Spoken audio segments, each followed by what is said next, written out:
أعوذ بالله من الشيطان الرجيم. بسم الله الرحمن الرحيم. فلما جاء آل لوط المرسلون قال إنكم قوم منكرون.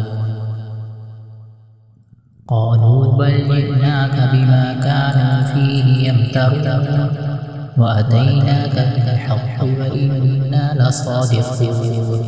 فأسر بأهلك بقطع من الليل واتبع أدبارهم ولا يلتفت منكم أحد وامضوا حيث تؤمرون. وقضينا إليه ذلك الأمر أن دابر هؤلاء مقطوع مصبحين.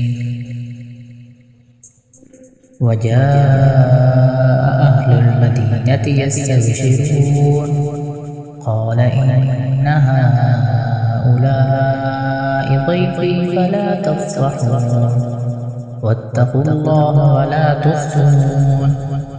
قالوا أولم ننهك عن العالمين. قال هؤلاء بناتي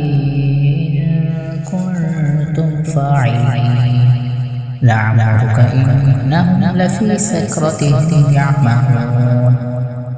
فأخذتهم الصيحة مشرقين فجعلنا عاليها سافلها وأمطرنا عليهم حجارة من سجيل.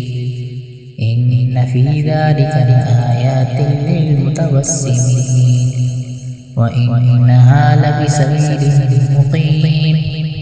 إن في ذلك لآية للمؤمنين وإن كان أصحاب الأيكة لظالمين. فانتقمنا منهم وإنهما لبإمام مبين.